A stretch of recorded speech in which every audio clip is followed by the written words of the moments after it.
بسم اللہ الرحمن الرحیم وسیق الذین کفروا الی جہنم زمرا، پارہ 24 سورہ الزمر، رکوع 8، آیات نمبر 71-72۔ مذکورہ آیتوں میں بروز قیامت کفار، مشرکین، منکرین، منافقین کی احوال و کیفیات کا بیان ہے، اور نتیجہ ہے اللہ رب العالمین کے عدالتی فیصلے کا کہ کافر لوگ جو کہ جہنم کی طرف گروہ گروہ بنا کر دکے دے کر ذلت و خواری کے ساتھ ہانکے جائیں گے، اور یہ گروہ گروہ اس لیے ہوں گے کہ کفار کے انواع، اقسام اور مراتب کے حوالے سے مختلف گروہ بنا کر جہنم کے پاس پہنچیں گے، حتیٰ اذا جاؤوہا فتحت ابوابہا، اس وقت اس کے لیے دوزخ کے دروازے کھول دیے جائیں گے، اور دوزخ کا محافظ بطور فرشتہ جو ملامتی کے طور پر سوال کریں گے کہ تمہارے پاس تم ہی لوگوں میں سے انبیاء علیہم السلام نہیں آئے تھے جن سے تم استفادہ کر سکتے تھے، اور تم لوگوں کو اللہ کے آیتیں سنایا کرتے تھے، اور تم لوگوں کو اس مشکل دن سے ڈرایا کرتے تھے، قیامت کے ہولناک دردناک عذاب سے، جہنم سے تمہیں ڈراتے تھے، تمہیں بتلاتے تھے کہ قیامت حق ہے۔ تو کفار کہیں گے بلا، ہاں، اقرار کریں گے، اعتراف کریں گے کہ ہاں رسول بھی آئے تھے، رسولوں نے ہمیں ڈرایا بھی ہے، لیکن عذاب کا وعدہ کافروں پر پورا ہو رہا ہے جس میں ہم بھی داخل ہے۔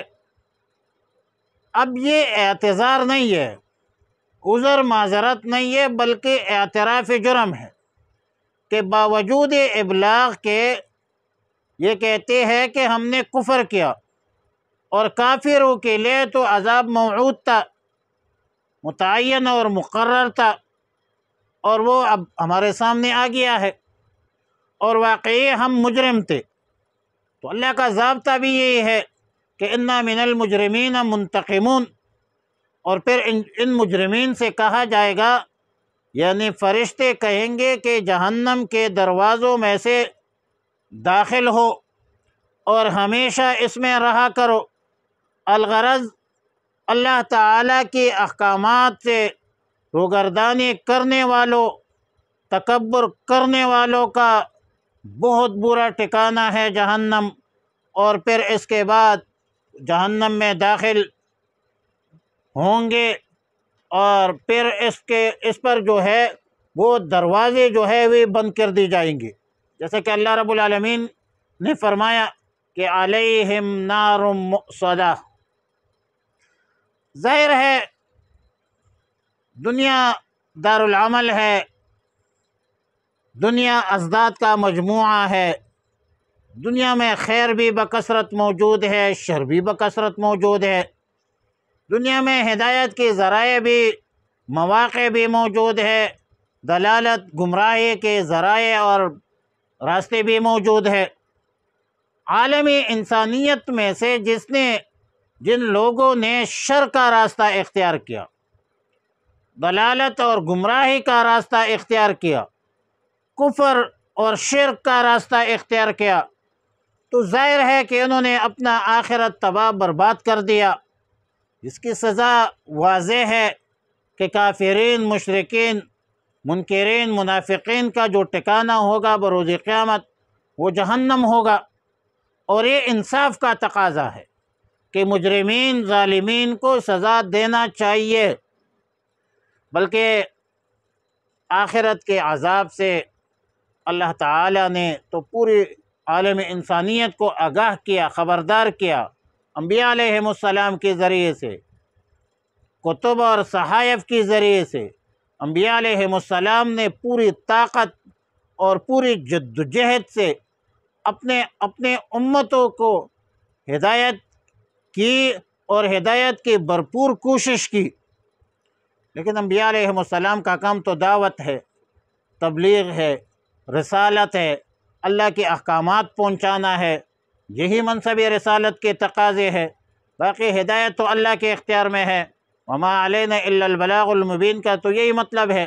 اور پھر رسول اللہ صلی اللہ علیہ وسلم کو خطاب فرمایا کہ لیس علیک ہداہم ولکن اللہ یہدی من یشاء۔ لہٰذا انبیاء علیہم السلام اور خاص کر رسول اللہ صلی اللہ علیہ وسلم اور رسول اللہ صلی اللہ علیہ وسلم کا ہر امتی ختم نبوت کے طفیل وہ دعوت پر مکلف ہے، تبلیغ پر مکلف ہے، لوگوں کو رائے حق پر لانے کے لیے جدوجہد پر مکلف ہے، نتائج پر مکلف نہیں ہے۔ ہدایت اور نتیجہ اللہ کے اختیار میں ہے، وہ مخلوق کے اختیار میں نہیں ہے۔ وسیق الذین، اور ہانکے جائیں گے وہ لوگ، کفروا، جنہوں نے کفر کیا ہے، الی جہنم، جہنم کی طرف، زمرا، گروہ در گروہ، انہیں جماعتوں کی شکل میں، حتی اذا جاؤہا، یا تک کہ جب آ جائیں گے ان کے پاس،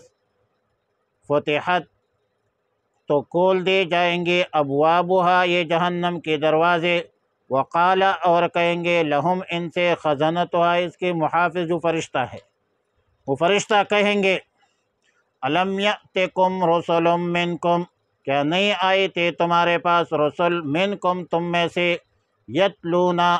جو پڑھتے تھے، علیکم، تم پر، آیات ربکم، تمہارے رب کی آیتیں، وینذرکم، اور ڈراتے تھے تمہیں، لقاء یومکم ھذا، تمہارے اس دن کی ملاقات سے، قالوا، وہ کہیں گے، بلا، کیوں نہیں، ولیکن حقت، لیکن ثابت ہوا ہے، کلمۃ العذاب، عذاب کا حکم، علی الکافرین، کافروں پر، قیل ادخلوا ابواب جہنم، کہا جائے گا داخل ہو جاؤ، ابواب جہنم، جہنم کے دروازوں میں، خالدین فیہا، ہمیشہ رہوں گے اس جہنم میں، فبئس، پس وہ کیسا برا ہے، مثوی، ٹھکانہ، المتکبرین، تکبر کرنے والوں کا، اعاذنا اللہ من التکبر۔ اللہم صلی علی محمد وعلی آل محمد کما صلیت علی ابراہیم وعلی آل ابراہیم انک حمید مجید۔ اللہم بارک علی محمد وعلی آل محمد